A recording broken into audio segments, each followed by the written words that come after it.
Bismillahirrahmanirrahim. Assalamualaikum warahmatullahi wabarakatuh. Alhamdulillahirabbil alamin. Assalatu wassalamu ala asrofil anbiya'i wal mursalin sayyidina Muhammadin wa ala alihi wa sahbihi ajma'in, amma ba'du.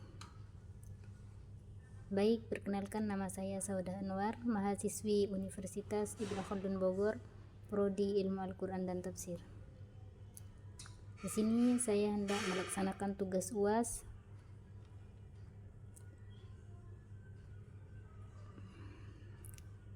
dengan mata kuliah Ulumul Hadis yang diampu oleh Dr. Kiai Haji Ahmad Alim LCMA. Baik, kita memasuki pembahasan pertama, yaitu tingkatan hadis. Tingkatan hadis dibagi menjadi dua, diantaranya yaitu hadis mutawatir dan hadis ahad. Hadis mutawatir dibagi lagi menjadi dua, yaitu satu mutawatir lafzi, yaitu lafaznya sama dari awal sampai akhir. Dua, mutawatir maknawi, maknanya sama tapi lafaznya berbeda. Yang kedua yaitu hadis ahad. Hadis ahad dibagi menjadi tiga. Satu, hadis masyhur dengan 3 perawi. Dua, hadis aziz dengan 2 perawi. Tiga, hadis gharib dengan 1 perawi. Hadis ahad perawinya tidak melampaui hadis mutawatir. Nah, ditinjau dari sisi qabul atau ditolak, hadis sahih syaratnya yaitu 1, muttasil, 2, dhabit, 3, tidak syadz, 4, tidak ada illah, yaitu bersambung atau tidak terputus. 5, yaitu syiqoh. Dan syarat dari adil yaitu muslim, baligh, tidak fasik, berakal, punya muru'ah atau kehormatan diri, menjaga adab syariat, dan menjaga kearifan. Contoh, seorang perawi harus menjaga cara bergaul atau cara makan dan lain sebagainya. Asyad yaitu tidak menyelisihi yang lebih sikoh, selamat dari illah, yaitu penyakit yang ada di dalam hati.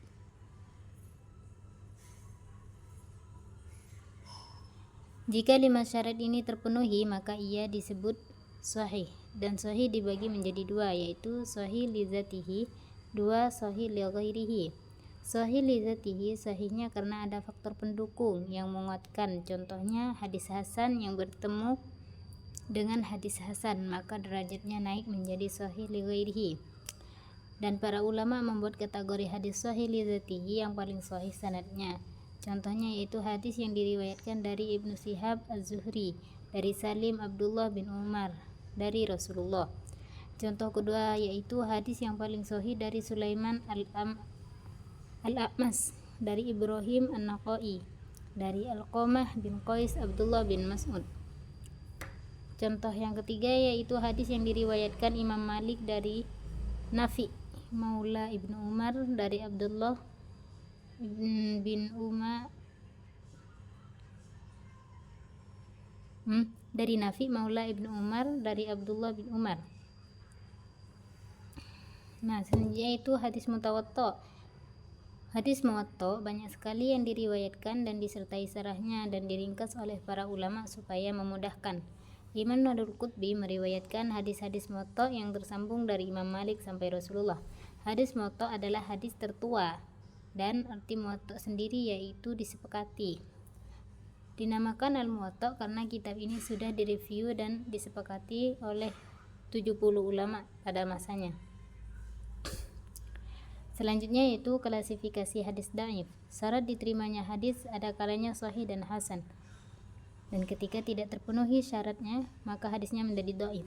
Definisi hadis dhaif ialah hadis yang tidak memenuhi syarat qabul. Definisi hadis dhaif ialah hadis yang tidak memenuhi syarat qabul diterimanya hadis, baik dari sahih atau hasan. Ada kalanya ia tidak terpenuhi syarat, seperti munqati, sanadnya terputus, atau masalah perawinya, atau cacat dari keadilannya atau hafalannya atau kepribadiannya.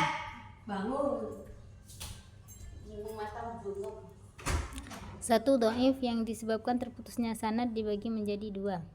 Satu, terputus secara zahir. Dan hadis ini dibagi lagi, ada yang mu'allaq, munqati, mu'dal, dan mursal. 1. Mu'allaq, sanadnya terputus mulai dari awal. 2. Yaitu mursal, sanadnya terputus di akhir. 3. Munqati, putus satu perawi. 4. Mu'dal, putus dua perawi secara berturut. Tetapi ada pengecualian jikalau mu'allaq Bukhari atau mu'allaqnya Imam Muslim, hukumnya tetap sahih. Gugur perawinya secara tersembunyi. Dilanjut sekarang, gugur perawinya secara tersembunyi yaitu ada 2. 1. Mursal khafi, 2. Mudallas. Mudallas yaitu seorang perawi meriwayatkan dari orang sezamannya, tetapi tidak pernah bertemu dan tidak pernah mendengar, tapi ia sezaman. Dhaif yang disebabkan ta'nu fil rawi, ia kurang dari sisi hafalannya dan integritas dan cacat dari keadilannya.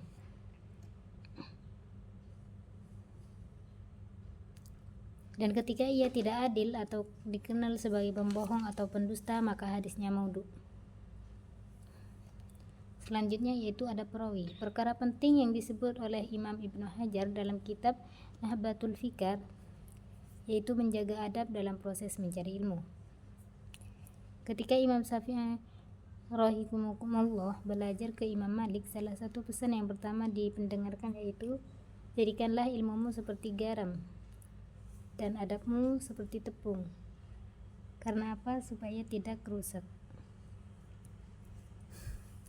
Saat Imam Malik mengajarkan hadis, beliau bermuka merah karena menahan dari sengatan kalajengking, karena ia menjaga adab. Karena lagi belajar hadis dan bisa saja beliau berteriak, tapi beliau lebih menjaga adab. Contoh lagi yaitu iblis diusir dari surga bukan karena tidak punya ilmu, bahkan iblis banyak ilmu dan lebih senior. Akan tetapi ia tidak beradab dan sombong, maka ilmunya tidak bermanfaat dan akhirnya diusir dari surga. Pada saat di majelis imla atau majelis ilmu, Imam Hambali yang hadir waktu itu muridnya yaitu 5.000 orang, dan yang diizinkan untuk meriwayatkan hadis hanya 500 orang. Sisanya yaitu diperintahkan untuk belajar adab dulu.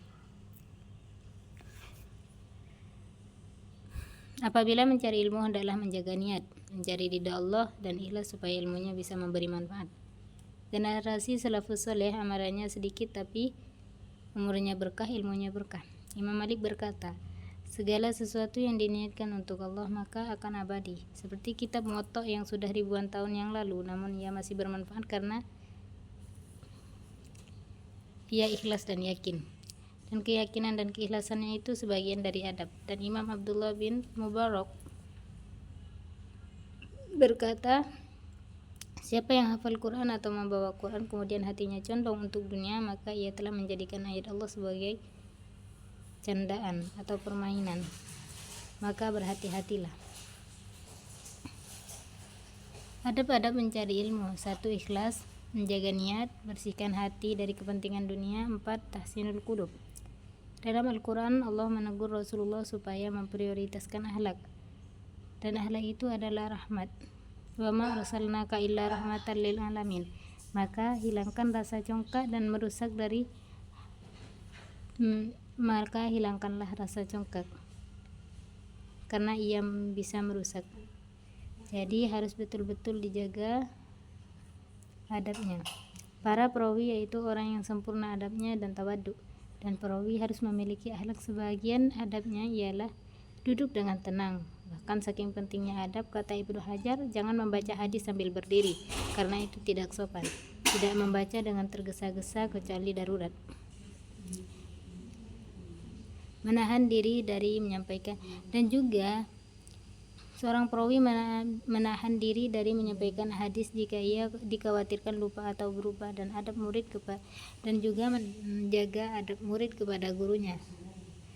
Tidak takabur dan sombong walaupun muridnya lebih tua dari sisi umur atau pengalaman. 2 orang yang tidak mendapat ilmu, yaitu 1 orang yang sombong, 2 orang yang malu bertanya. Dan Imam Syafi'i berkata termasuk adab mencari ilmu yaitu safar. Dengan safar kau akan mendapat ganti dan pengalaman. Ulama terdahulu safar demi 1 hadis keliling dunia dari Syam, Hijaz dan Madinah dengan perjalanan 1 bulan. Selanjutnya yaitu tahammul wal ijazah, pewarisan hadis dari seorang guru kepada para muridnya tentang masalah ijazah. Dalam menukil hadis ada beberapa cara hadis kepada kami. Kalimat haddasana adalah kalimat yang digunakan seorang perawi yang menukil dari gurunya langsung atau dengan cara imla. Haddasana satu yaitu haddasana. Kalimat haddasana yang digunakan seorang perawi yang menukil dari gurunya langsung. 2. Ahbarona digunakan jika seorang murid mendengarnya dengan murid yang lain, dan jika sendiri maka menjadi ahbaroni.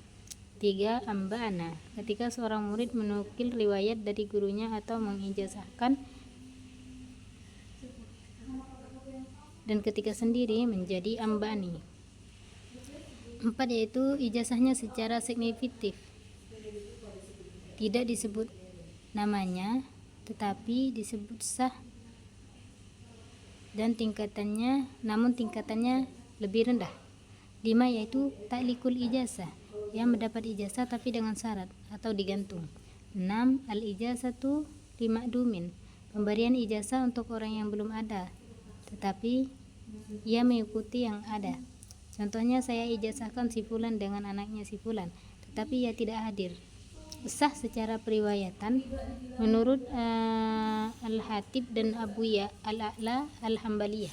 7. Yaitu mengijazahkan orang yang belum hadir. 8. Yaitu ijazah yang diriwayatkan sahihi.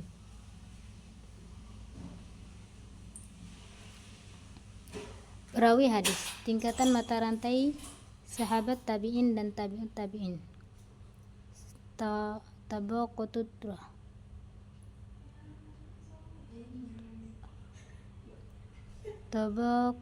ru'ah. 1. Sahabat adalah orang yang pernah berjumpa dengan Nabi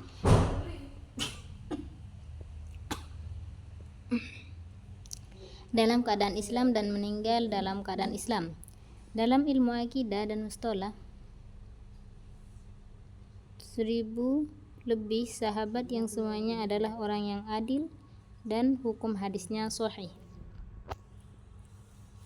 Dalam Al-Quran surah Al-Fath ayat 29, A'udzu billahi minasyaitonir rajim.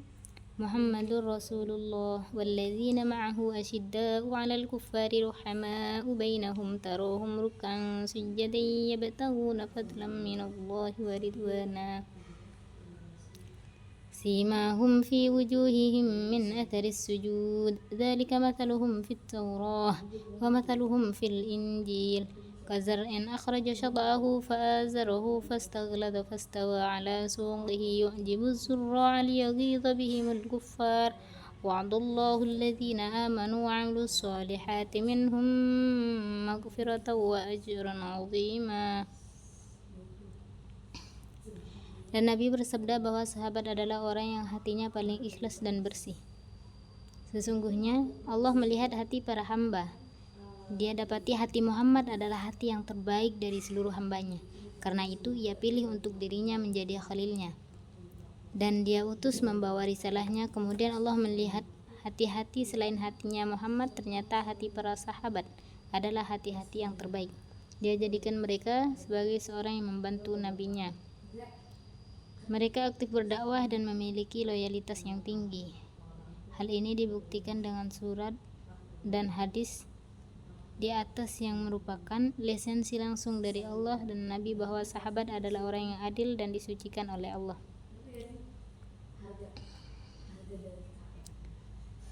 Nabi SAW bersabda, sebaik-baik manusia adalah orang-orang yang hidup pada zamanku, generasiku, kemudian orang-orang setelah mereka, kemudian orang-orang setelah mereka.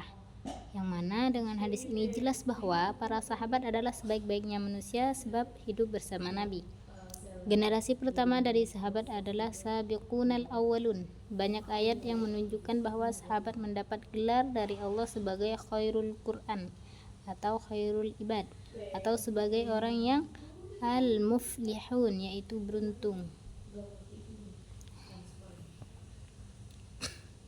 Dan orang-orang yang telah menempati kota Madinah dan telah beriman sebelum kedatangan mereka muhajirin, mereka Ansar mencintai orang yang berhijrah kepada mereka, dan mereka tiada menaruh keinginan dalam hati mereka terhadap apa-apa yang diberikan kepada mereka, dan mereka mengutamakan orang-orang muhajirin atas diri mereka sendiri sekalipun mereka dalam kesusahan, dan siapa yang dipelihara dari kekikiran dirinya,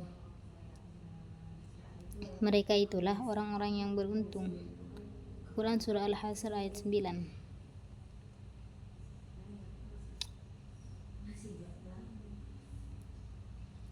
Dan ada hadis pula yaitu dari Abu Umamah berkata bahwasanya Rasulullah Shallallahu Alaihi Wasallam bersabda, beruntunglah bagi orang yang melihatku dan beriman kepadaku, dan beruntunglah. Rasulullah mengucapkannya sebanyak 7 kali bagi orang yang belum melihatku dan beriman kepadaku. Hadis riwayat Ahmad. Generasi pertama dalam Islam yaitu Muhajirin, Ansor, dan generasi yang mengikuti mereka dalam kebaikan yaitu tabi'in, dan seterusnya adalah orang-orang yang diridai oleh Allah. Mereka masuk surga dan mendapat ampunan Allah.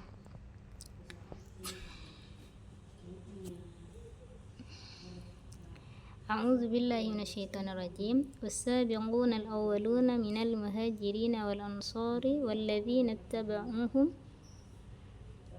bi ihsan radhiyallahu anhum wa radu an wa a'adda lahum jannatin tajri tahtaha al-anharu khalidina fiha abada dzalikal fawzul azim.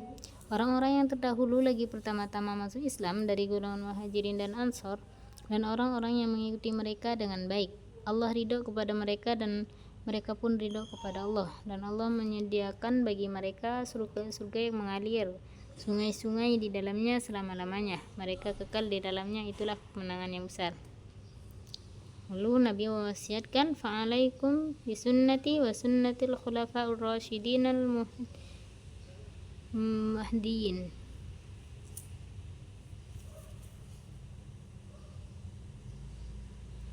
Maka hendaklah kalian berpegang dengan sunnahku dan sunnah para khulafa'ur rasyidin yang mendapat petunjuk. Selanjutnya yaitu tingkatan sahabat, yaitu yang pertama para khulafa'ur rasyidin dan selebihnya dari 10 yang dijanjikan surga ketika masih hidup. 2. Para sahabat yang masuk Islam di Mekah sebelum Umar dan mengikuti majelis Darul Arqam. 3. Para sahabat yang ikut serta berhijrah ke negeri Habasyah. 4. Yaitu para sahabat kaum Ansor yang ikut serta dalam baiat Aqabah pertama.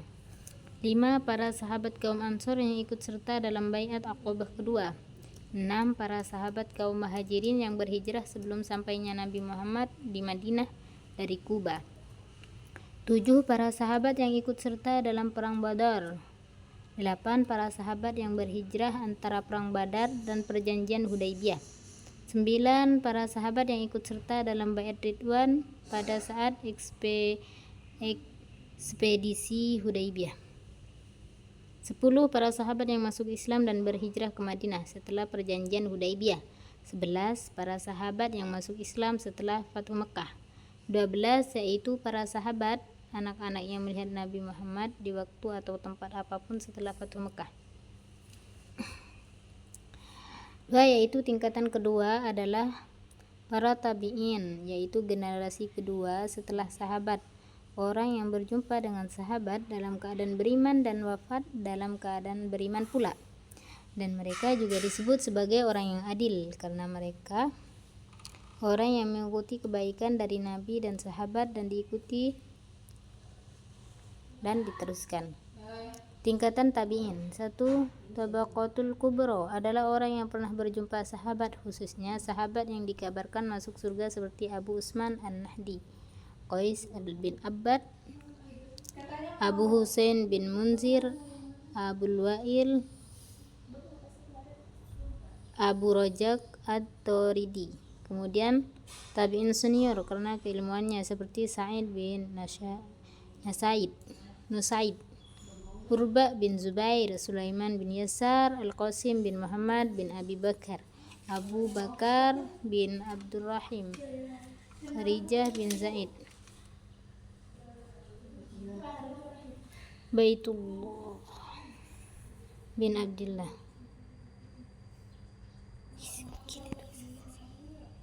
2. Yaitu tabi'in Madinah Wusto. 3. Tabi'in junior atau suro karena bertemu sahabat junior. 3. Kemudian setelah mereka disebut tabi'ut tabi'in.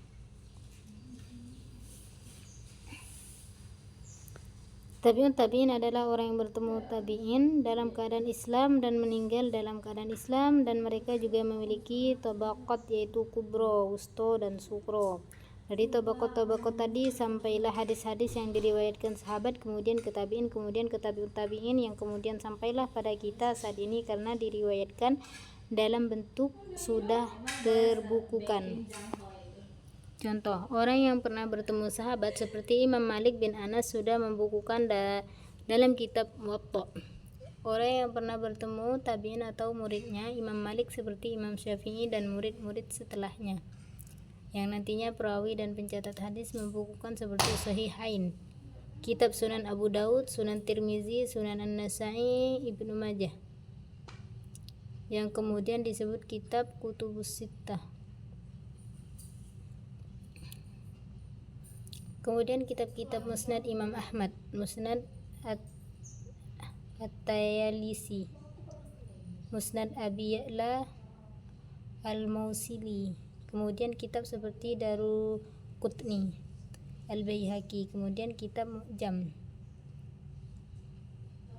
Jarah wa At-Ta'dil. Selanjutnya yaitu Jarah wa At-Ta'dil, metode validasi perawi hadis. Jarah secara bahasa yaitu yang berarti asyatmu, mencela, aib atau kekurangan. Secara istilah adalah sifat yang disandarkan pada perawi hadis yang sifat tersebut menyebabkan gugurnya atau lemahnya riwayat yang dia bawa. Tertuduh cacat atau integritas perawi lemah. At-ta'dil berasal dari kata adalah, yaitu lawan dari fasik, istiqomah, lurus, atau tazkiyah, suci, atau tausiyah, sempurna. Secara istilah yaitu sifat seorang perawi yang dengan sifat tersebut dia punya integritas, jujur, amanah, dan hadisnya diterima.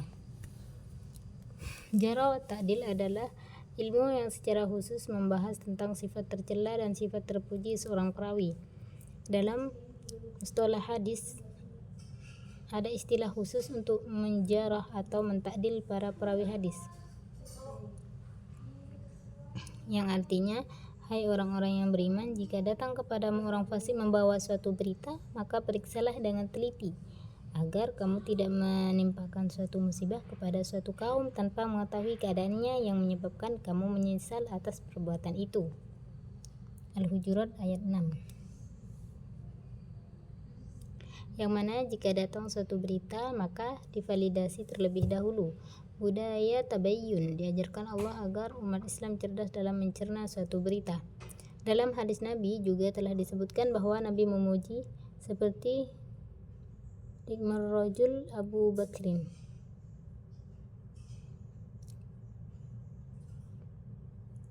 sebaik-baiknya seorang adalah Abu Bakar, dan Abu Ubaidah.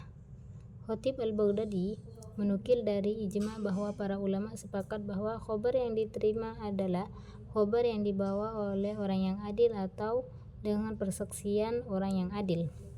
Ada beberapa lafaz atau kata yang digunakan dalam jahr dan ta'dil untuk mentazkiyah bahwa perawi tersebut adil. Satu yaitu sighah. Sighah mubalaghah yaitu lafaz ta'dil yang paling tinggi, orang yang paling dipercaya, orang yang paling jujur, orang yang paling teguh. Dua yaitu istilah siqah, yaitu orang yang terpercaya, siqatus sabit, siqatu ma'mun, siqah saduk adalah istilah yang digunakan untuk mentakdil seseorang yang jujur, soleh, dabit, dan lain-lain.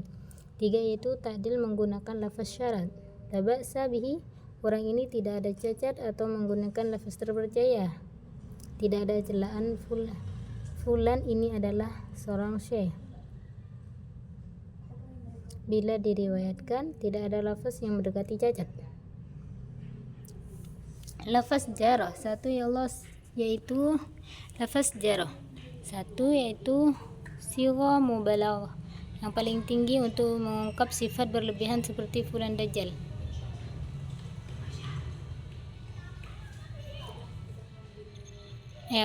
Satu sighah mubalaghah yang paling tinggi Iya benar. Fulan ini menjadi puncaknya dusta atau lafaz yang menunjukkan bahwa fulan pendusta dan lemah. Fulan tidak bisa ditulis hadisnya. Ia yahilu riwayatuhu, fulan tidak sah riwayatnya, atau lafaz yang menunjukkan kelemahan. Fulan dhaif, fulan lahu munakir, atau fulan tidak bisa menjadikan hujjah. Fulan mungkar, fulan lembek dan tidak kuat.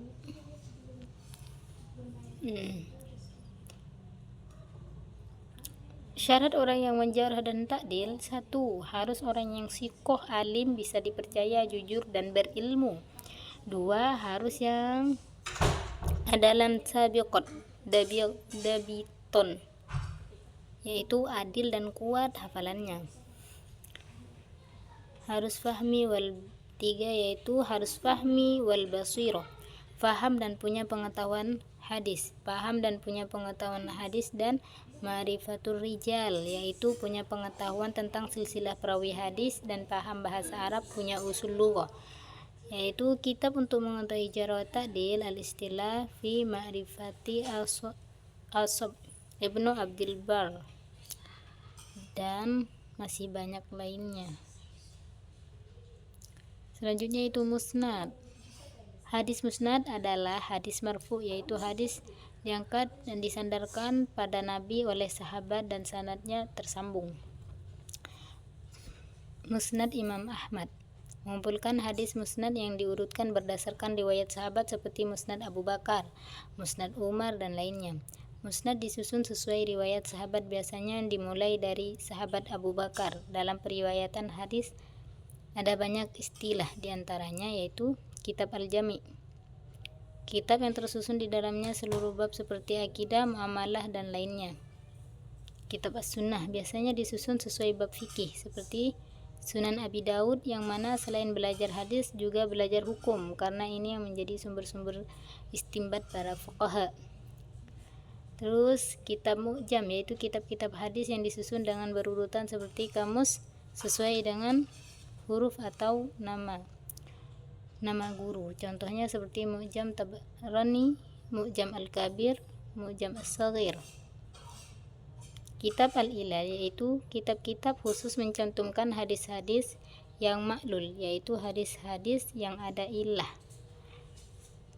Selanjutnya itu kitab Al-Ajza, yaitu hanya satu bagian atau per juz pembahasannya, misalkan juz'un raf'ul yadain.